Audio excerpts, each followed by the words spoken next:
สวัสดีครับ วันนี้ก็มาอ่างบ้านป่าไม้ครับวันนี้อ่างบ้านป่าไม้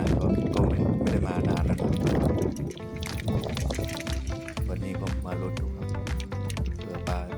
จะเข้าบ้างนะครับบรรยากาศไม้ครับผม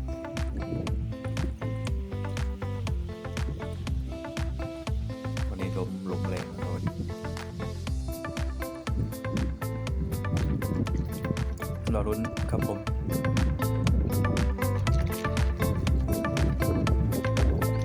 ก็ฟังแล้วจ้า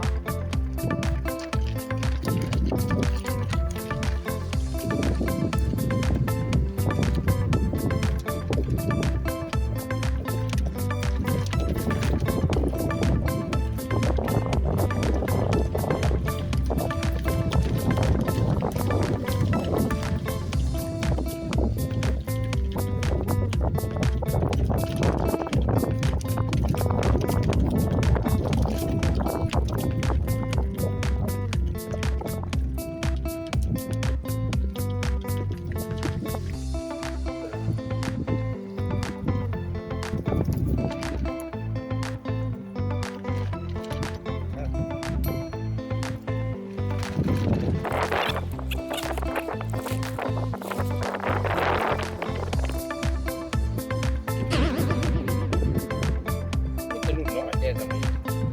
จะหลุดน้อย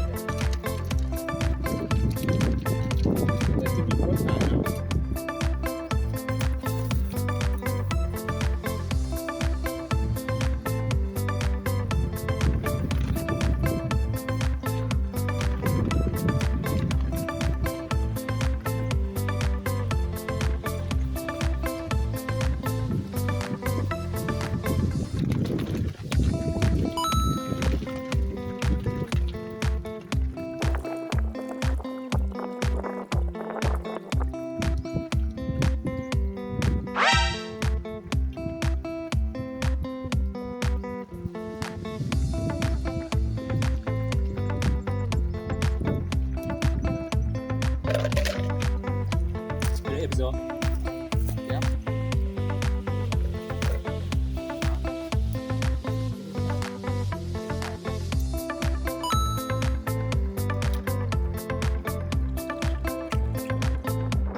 ลิ้นแล้วบัดนี้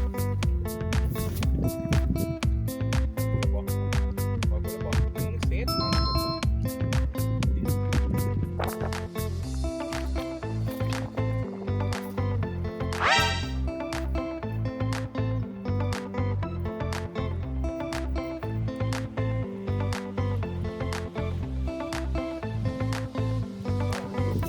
โอ้ชัดชัดทุกคน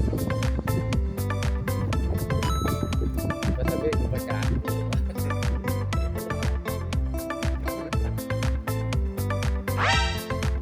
ใช่นี่เป็นยังไงตลกพวกเรา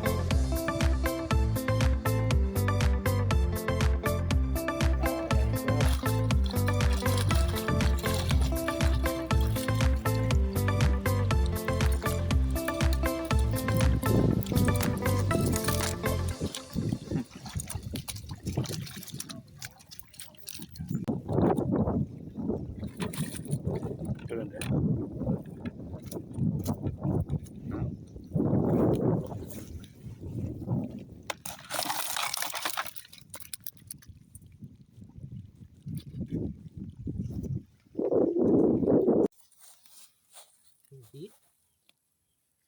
ลายตัวอยู่ได้มาหาน้อยเนาะเนาะกิ๊บกิ๊บก็โอ้ดีดอกยังเล่มมาปิ้งนี่ก็ดีอ๋อสิบางนั้นนะเป็นบึงเป็นหนูมันเบ็ดกุ้งนะปลาตะเพียนกันน้อยดีเนาะ บ้านมันยังเล็กกว่า ตัวรุ่นเยอะครับนี่มันเยอะครับ